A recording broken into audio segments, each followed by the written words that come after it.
បាទសួស្តីបងប្អូនទាំងគ្នាឥឡូវនេះខ្ញុំបង្ហាញអំពីរបៀប set up file config Open VPN បាទអញ្ចឹងជាដំបូងអ្នកនរគ្នាត្រូវ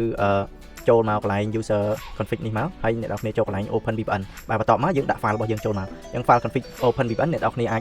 ច download បានចេញពីតាម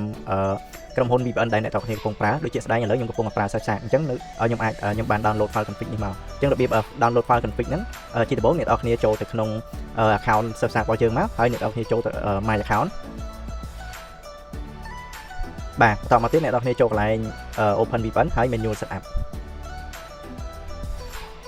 បើកមកដំបូងបើសិនជាវាអត់ចេញអញ្ចឹងវាមានកន្លែងប៊ូតុង menu setup មួយទៀតអញ្ចឹងយើងចុច menu setup ហ្នឹងមកបន្តមកយើងមានតម្រងដូចរបស់ខ្ញុំអញ្ចឹងហើយយើងយកកន្លែង Open VPN នេះមកបាទបន្តមកទៀតអ្នកនរគ្នា copy username ហើយនិង password យកមកទុកមកបាទអញ្ចឹងឥឡូវនេះអានេះវាជា account ទី1របស់ខ្ញុំអញ្ចឹងអ្វីដែលខ្ញុំធ្វើឲ្យមើលនេះគឺជា account ទី2របស់ខ្ញុំតិចទៀតខ្ញុំនឹងបង្ហាញពីរបៀប setup file config Open VPN ជាមួយនឹងពីរ account ផ្សេងគ្នាបាទអញ្ចឹង account អានេះខ្ញុំដាក់ account ទី1អញ្ចឹងទៅហើយឥឡូវខ្ញុំ save មួយទៀតខ្ញុំដាក់បាទជាអានេះជា account ទី2អញ្ចឹងខ្ញុំ copy username password account ទី2ខ្ញុំចូលយើងនៅទុកខ្លួនឯងមកបាទចឹងបើសិនជាអ្នកនរគ្នាមានប្រើក្រុមហ៊ុនផ្សេងដូចជា Namecheap អីហ្នឹងឬក៏ក្រុមហ៊ុន Express ហ្នឹងអ្នកនរគ្នា note ទុកតាមហ្នឹងមកហើយនៅពេលដែលយើង set up គឺយើងត្រូវការប្រើវាហើយបាទអញ្ចឹងខ្ញុំ save រួចហើយអញ្ចឹងបន្តមកទៀតអ្នកនរគ្នាចូលកន្លែង location នេះមកបាទបន្តមកទៀតយើង search location ណាដែលយើងត្រូវប្រើបាទអញ្ចឹងយល់ល្អតាក់ទងនឹង file config នេះខ្ញុំឃើញ user ខ្លះគាត់ដាក់ច្រើនមែនទែនហ្មងហើយគាត់ដាក់ឈ្មោះញញ៉ៃច្រើនអញ្ចឹងវារៀងពិបាកមើលអញ្ចឹងខ្ញុំ recommend ឲ្យអ្នកនរគ្នាគិតមើលថា location មួយណាដែលយើងត្រូវប្រើចាំ download location មួយហ្នឹងកាលណាដែលយើងដាក់ច្រើនពេកនៅពេលដែលយើង run to វា scroll ច្រើនដងអញ្ចឹងទៅវាអាចធ្វើឲ្យ process ក្នុងការ connect Open VPN ហ្នឹងវាយឺតតាមហ្នឹងដែរបាទអញ្ចឹងឥឡូវខ្ញុំ download location ណាដែលខ្ញុំចង់ប្រើទេបាទឥឡូវនេះ account ទី1របស់ខ្ញុំបាទឥឡូវសិក្សានេះខ្ញុំដាក់ account ទី1មកបាទបាទអញ្ចឹងនេះជា account ទី2របស់ខ្ញុំបាទអញ្ចឹងដោយសារតែខ្ញុំមាន device 40 device អញ្ចឹងយើងអាចប្រើ file config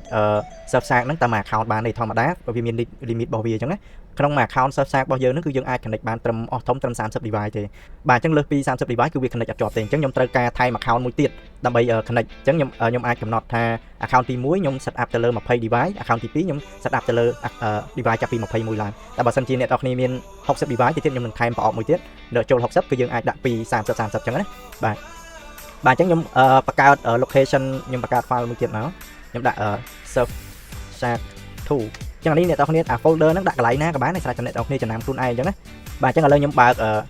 Substack 2ហើយខ្ញុំបើក browser ថ្មីមួយទៀតស្រួលមើលបាទខ្ញុំដាក់ folder Substack 2ហ្នឹងហើយអានេះខ្ញុំបកមក Substack ទី1វិញបាទបន្ទាប់មកខ្ញុំថែមមួយទៀតមកអាហ្នឹងគឺកន្លែងសម្រាប់ file config យើងដាក់អញ្ចឹងងាយស្រួលមើលបាទអញ្ចឹងខ្ញុំបើកត្រឹមកន្លែង Open VPN បាទអញ្ចឹងនៅក្នុងប្រឡោះនេះគឺជាកន្លែងដែល tool ចាប់បានដែល tool ត្រូវចាប់ location ត្រូវចាប់ file អញ្ចឹងអានេះគ្រាន់តែជា folder ដែលយើងសម្រាប់ note ទេបាទអញ្ចឹងខ្ញុំទាញអាកន្លែងសម្រាប់ set up ជាមួយ tool ខ្ញុំដាក់ឡើងលើអញ្ចេះមក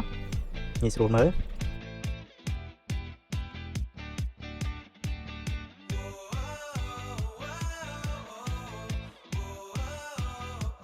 បាទអញ្ចឹងអានេះវាជា file config សម្រាប់ subscribe account ទី1របស់ខ្ញុំហើយអានេះវាជា file config សម្រាប់ account ទី2របស់ខ្ញុំ account ទី2របស់ខ្ញុំអត់ទាន់មាន location ទេអញ្ចឹងយើងចាប់ផ្ដើម download មកអញ្ចឹងខ្ញុំ search location ឲ្យត្រូវទៅតាម location ទី1បាទខ្ញុំបញ្ជាក់តិចអ្នកដែលប្រើពីក្រុមហ៊ុនផ្សេងគ្នាឬក៏3ក្រុមហ៊ុនក៏ដោយគឺយើងត្រូវតែដាក់ file config ហ្នឹងឈ្មោះឲ្យដូចគ្នាបេះបិទមកសូម្បីតែមកសក៏ឲ្យខុសដែរអញ្ចឹងបាទយើងអាចប្រើ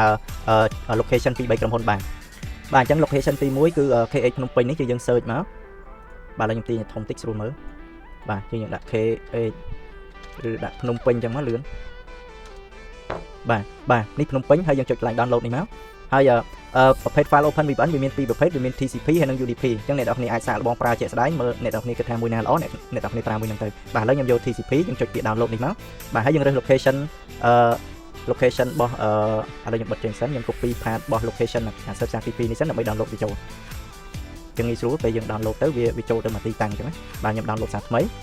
ហើយយើងដាក់ path file សម្រាប់ file config ទី2ចូលមកបាទអញ្ចឹងអានេះ KH ភ្នំពេញអញ្ចឹងដើម្បីឲ្យឈ្មោះដូចគ្នាយល់ល្អអ្នកនរគ្នា copy ពីនេះមកនេះ copy ពីហ្នឹងមកចុចលើវាមួយអញ្ចឹងមកคลิกបានហើយយើងចុច copy មកហើយយើង rename វាត្រឹម .open VPN នេះបាទអញ្ចឹងយើងផាសអញ្ចឹងមកអញ្ចឹងអាហ្នឹងឈ្មោះដឹងឲ្យដូចគ្នា 100% ហើយបាទ save បាទបន្តមកទៀតយើងមើលតាម location ណាដែលយើងចង់បានទៀតខ្ញុំទីធំតិចបាទបន្តមកទៀតនេះ Seoul អញ្ចឹង Seoul យើងវាយ Seoul មក Seoul បាទយើងចុច download យក TCP ហើយយើង copy Seoul នេះបន្តមករហូតដល់អស់អញ្ចឹងមកបាទយ៉ាងនេះយើងដាក់ត្រឹម file .ovpn បាទនេះយើងដាក់ទាំងអស់អញ្ចឹងក៏បានវាទៅ file Open VPN auto ហើយ បាទឥឡូវយើងមើលជាក់ស្ដែងមកបាទអ្នកឃើញទេវាទៅ file open VPN auto ហើយបាទតមកទៀតយើង download ទៀតណា download រហូតដល់ location ដែលយើងចង់បានមានទាំងអស់នឹងប្រហែលអ្នកនរគ្នា download ឲ្យគ្រប់ចំនួនអញ្ចឹងទៅឲ្យឈ្មោះដូចគ្នាអញ្ចឹងមកគឺយើងអាច set up បានហើយអញ្ចឹងឥឡូវខ្ញុំបន្ត download ឲ្យគ្រប់សិន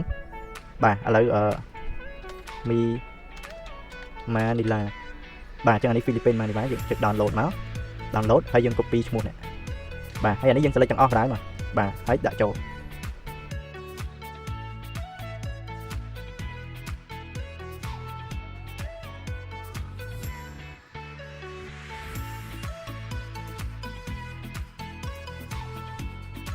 បាទឥឡូវខ្ញុំ download រួចដល់ហើយអញ្ចឹង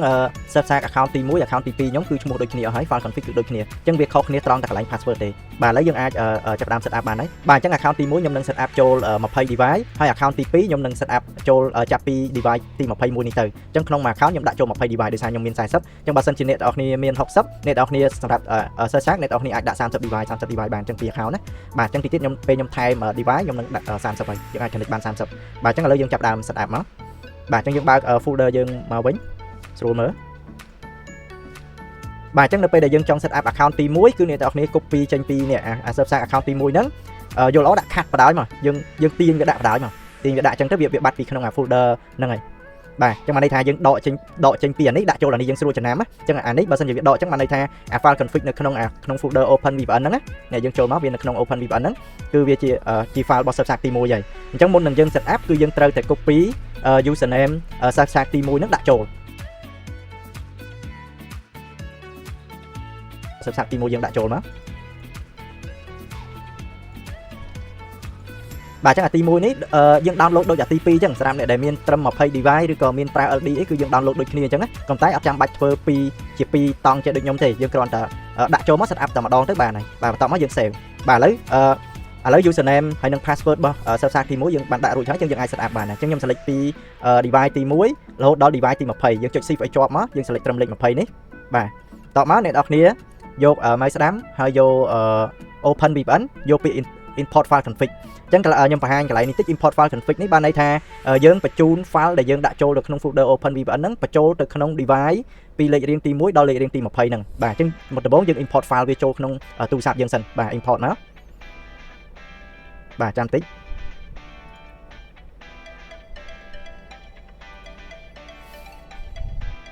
បាទអញ្ចឹងយើង import success រួចដល់ហើយអញ្ចឹងយើងអាច set up បានហើយបើអ្នកទាំងអស់គ្នាអត់ import សិនទេគឺ file config នេះវាអត់ចូលទៅក្នុង device ទេបាទយើងត្រូវ import ចូលសិនបន្ទាប់មកអ្នកទាំងអស់គ្នាយកពាក្យ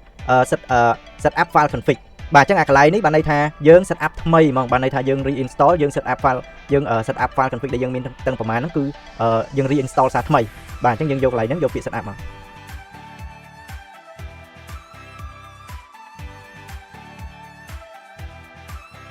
បាទអញ្ចឹងនៅពេលដែលវាគ្រប់ device ដែលយើងដាក់ហ្នឹងវាដូតដល់កន្លែង status add file config ហ្នឹងហើយគឺយើងអាច set up ចូល account ទី2បានហើយកុំឲ្យខាត់ពេលណាបាទអញ្ចឹងយើងខាត់អានេះចេញមកវិញមក control A control X ហើយយើងយកមកដាក់នៅនេះវិញឬក៏យើងទាញមកដាក់នៅក្នុង folder ទី2វិញក៏បានដែរព្រោះវានៅក្នុង folder តែមួយអញ្ចឹងណាតែបើសិនជាអ្នកនរគ្នាដាក់ folder ហ្នឹងពីរផ្សេងគ្នាអាហ្នឹងតតែខាត់អញ្ចឹងណាបាទឥឡូវខ្ញុំទាញដាក់អូចេះស្រាយខ្ញុំ copy ខាត់ដោយអានេះបាទខ្ញុំឥឡូវខ្ញុំដាក់នេះចូលវិញទាញអានេះមកបាទអញ្ចឹងឥឡូវអាទី1គឺវាចាប់ផ្ដើមចូលទៅហើយវាដាក់ password username password តាមអាទី1អញ្ចឹងយើងអាច copy file config អាទី2នេះចូលបានបាទអញ្ចឹង control A មកខ្ញុំទាញដាក់ចូលបាទបន្ទាប់មកយើងដាក់ username របស់account ទី2របស់យើងចូលបាទនេះគឺជា account ទី2អញ្ចឹងខ្ញុំដាក់ចូលមក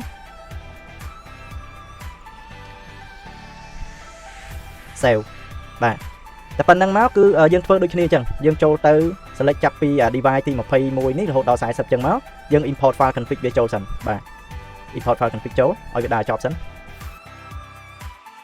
បាទបន្តមកទៀតយើងយក file config set up open វានេះដូចគ្នាមកអញ្ចឹងអា device ចាប់ពីលេខរៀងទី21គឺវាចាប់ដើម set up ចូលហើយ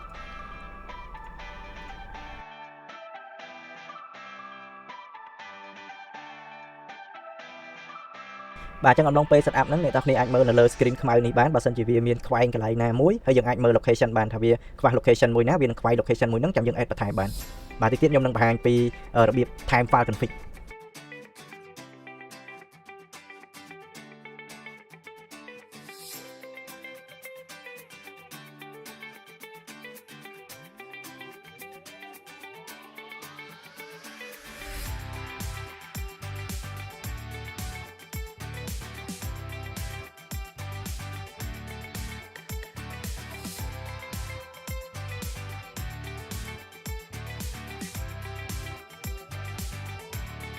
បាទឥឡូវយើង set up ចូល40 device រួចរាល់ហើយអញ្ចឹងខ្ញុំបញ្ជាក់មិញខ្ញុំ set up ពី device ទី1ដល់លេខ20សម្រាប់ account SurfShark ទី1ចាប់ពី21ដល់40នេះគឺខ្ញុំ set up ដាក់ SurfShark ទី2អញ្ចឹងយើងអាច connect បាន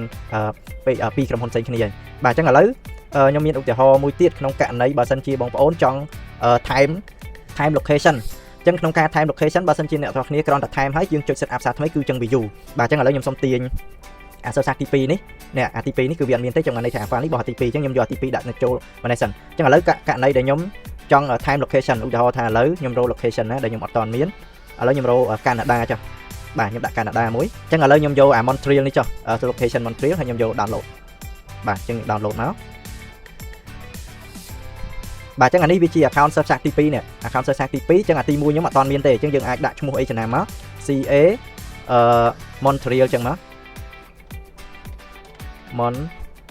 Montreal បាទ CA Montreal បាទយើង download ចូលអាទី2ហើយអាទី1គឺយើងត្រូវ download ដាក់ឈ្មោះដូចគ្នាបាទអញ្ចឹងឥឡូវខ្ញុំបើក account ទី1របស់ខ្ញុំបាទអញ្ចឹងអានេះគឺជា account ទី1របស់ខ្ញុំយើងចូលកន្លែងដូចគ្នាមក file config manual បាទយើងចូលកន្លែង open VPN ហើយយើងរើស location មកអញ្ចឹង account ទី1របស់ខ្ញុំយើងវាយពាក្យ C Canada ដូចគ្នាមកបាទយើងយកកន្លែង location Montreal ដូចគ្នាបាទអញ្ចឹងយើង download មកបាទអញ្ចឹងរួចហើយយើងដាក់ location SurfShark ទី1របស់យើងចូលមកបាទហើយយើងដាក់ឈ្មោះឲ្យដូចទៅនឹង SurfShark ទី2ដែលយើង download មកមិញនេះ CA Montreal នេះយើង copy មកបាទដើម្បីវាដូចបែបបិទយើង select all អញ្ចឹងមកបាទដាក់ចូលបាទអញ្ចឹងឥឡូវយើងបាន location គឺ CA Montreal នេះ location ថ្មីដែលយើងត្រូវបន្ថែមចូលបាទអញ្ចឹងពីនេះ location ថ្មីអញ្ចឹងខ្ញុំត្រូវការថែមតែមួយហ្នឹងឯងបើសិនជាខ្ញុំត្រូវការថែមតែមួយហ្នឹងយើងចុច set up សារថ្មីឃើញ view ឯងយើងវា run ម្ដងមួយ view អញ្ចឹងយើងអាច set up អាទី1មុនយើងទាញតែហ្នឹងអា CA ហ្នឹងមួយមក Canada ហ្នឹងរួចហើយយើងដាក់ password username password របស់ SurfShark ទី1ហ្នឹងដាក់ចូលមកដាក់ចូលក្នុង tool ដូចធ្វើដូចយើងដំបូងអញ្ចឹងណាដូចយើងដាក់ពីដំបូងអញ្ចឹងដូចគ្នាប៉ុន្តែអានេះយើងដាក់តែ location ដែលយើងត្រូវថែមឯងបាទ save មកបន្ទាប់មកយើង select device ពីលេខ1ដល់លេខ20អញ្ចឹងយើងថែមតែមួយ location ហ្នឹងទេអញ្ចឹងអ្នកនរគ្នាយក mouse ស្ដាំមកយើង import file ហ្នឹងចូលបានន័យថាយើង import តែមួយចូលទេអញ្ចឹងពេលវា add តែមួយទេបាទអញ្ចឹងយើង import ចូលមក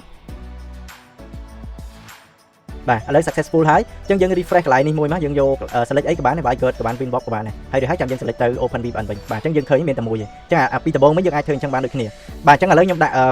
មិញ username password គឺខ្ញុំដាក់របស់ SurfShark ទី1ដាក់របស់ SurfShark ទី1បាទអញ្ចឹងយើងអាច set up SurfShark ទី1បានក៏ប៉ុន្តែនៅពេលនេះយើងមិនមែនយកកន្លែង set up file config ទេតែយើងយក set up file config វានឹង remove អា file ចាស់ដែលយើងធ្លាប់ install ពីមុនមក remove ចោលអស់ហើយវាដាក់បានតែមួយ location ទេអញ្ចឹងយើងយកលើកនេះយើងយកកន្លែងពាក្យនេះ add more file config អញ្ចឹងបានន័យថាយើង add តែ file ថ្មីនឹងចូលទេអា file ថ្មីដែលយើង add ចូលមិញហ្នឹងបាទអញ្ចឹងយើង add more មកអញ្ចឹងវា add តែមួយ location នឹងចូលទេអា location ចាស់យើងនៅដដែលបាទហើយយើង add ចាប់ផ្ដើម add អាទី2មកដូចគ្នាធ្វើដូច step ទី1 process ទី1អញ្ចឹងចាំអានេះ load ដល់កន្លែង add file config ហ្នឹងហើយយើងអាច add បានដែរឬក៏វាតែមួយ file អញ្ចឹងយើងចាំឲ្យវាចប់ក៏បានដែរមួយ file អញ្ចឹងវាលឿនទេបាទអញ្ចឹងយើងចូលដាក់យើងទាញអា file config របស់ SurfShark ទី1នេះដាក់ចូលកន្លែងទី1វាវិញមកហើយរួចហើយយើងទាញ file config របស់ SurfShark ទី2ចូលម្ដងបាទ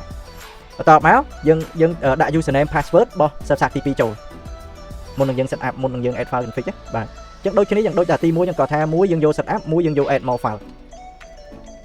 បាទយើងចុច save មកបន្ទាប់មកយើង select ពី device ទី21ដល់40ហើយយើង add file config ចូលបាទដូចគ្នាចឹងដូច step ទី1បាទ success ហើយយើងអាចយកកន្លែងនឹងដូចគ្នាមក open VPN ហើយយើងយក add more file config នេះហើយនេះគឺវា add តាម location នឹងចូលទេវាតែអ្នកទាំងអស់គ្នាច្រឡំយកកន្លែង set up នេះគឺសារថ្មីហើយគឺវាលុបអាចាស់ចោលអស់ហើយវា set up ដាក់តែមួយ file នឹងចូលទេបើយើងយកពី add គឺវា add អាថ្មីដែលយើងដាក់ចូលនឹងចូលបាទអញ្ចឹងយើងមើលមកនេះមាន CA នេះ CA Montreal នៅលើបាទអញ្ចឹងរួចរាល់ហើយអាទី1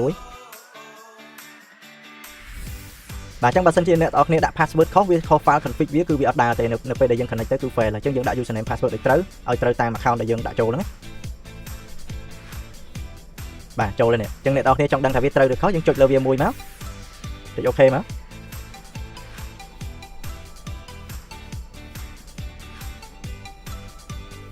នេះ successful ហើយនេះ connect successful បាទអញ្ចឹងពេលយើង set up រួចរាល់អស់ហើយទាក់ទងនឹង file config ដែលយើងត្រូវដាក់ចូល Open VPN នេះអ្នកទាំងអស់គ្នាចង់ដាក់យក account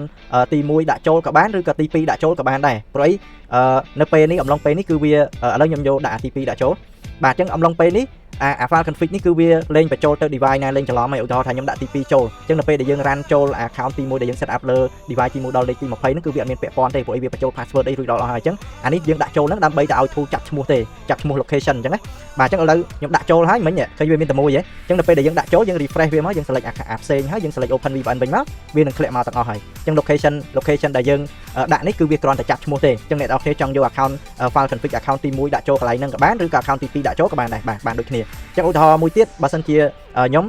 នៅពេលដែលខ្ញុំរិចឬក៏ខ្ញុំធ្វើអីផ្សេងៗខ្ញុំចង់បានតែ location អាមេរិកទេអញ្ចឹងអាផ្សេងៗនេះខ្ញុំអត់ចង់បានទេនៅពេលដែលវា run ណាឧទាហរណ៍ថាកន្លែងរិចនេះយើងយក random អញ្ចឹងក្នុងការ random នេះបើយើងចង់បានតែអាមេរិកយើងដក location នេះផ្សេងៗចេញមកហើយយើងទុកតែ location ណាដែលយើងចង់ random បានហើយឥឡូវឧទាហរណ៍ថាខ្ញុំចង់យកតែអាមេរិកអញ្ចឹងខ្ញុំដក location ក្រៅពីអាមេរិកចេញមកនេះក្រៅពីអាមេរិកខ្ញុំដកចេញមកបាទហើយយើងទាញវាដាក់ចូលក្នុងនេះក៏បានដែរ folder ដែលយើង save ហ្នឹងគឺនៅហ្នឹងបើអ្នកនរគ្នាដាក់ folder កន្លែងផ្សេងយើងខាត់ដាក់ក្នុងកន្លែងផ្សេងមកអញ្ចឹងណាខ្ញុំដាក់នៅហ្នឹងវាស្រួលមើលបាទយើងដកចេញមកអញ្ចឹងវានៅសល់តែ location អាមេរិកនេះ US នេះបាទអញ្ចឹងយើង refresh វាមកបាទយើងចុចអីផ្សេងហើយយើងចុចមកវិញចុចមកនេះអញ្ចឹងវានៅសល់តែអាមេរិកទេនៅពេលដែលយើង run ជាមួយនឹងអាមេរិកគឺវាចាប់ random ទៅជាមួយអាមេរិកទេបើអ្នកនរគ្នាអត់ដកអញ្ចឹងទេវានឹង random ចំហូជីមិញបាងកក KH IP ខ្មែរពេញហ្នឹងឯងបាទអាហ្នឹងសម្រាប់នៅពេលដែលយើងរិចវាត្រូវចាប់ location ហើយវា save location តែបើអ្នកនរគ្នាចាប់តាម run នៅ home អត់អីទេអត់ចាំបាច់ដាក់ location នេះយើងដាក់ទាំងអស់មកវិញក៏បានដែរបាទអញ្ចឹងរបៀប set up config file open VPN ជាមួយនឹងច្រើនក្រុមហ៊ុនមានប៉ុណ្្នឹងឯងបើសិនជាបងប្អូនមានចង្អុលផ្សេងៗអាចឆាតមក supporter ក៏បានឬក៏តាក់ទងចូលទៅក្នុង group support VIP ឬក៏ group support ធម្មតាក៏បានដែរបាទអរគុណ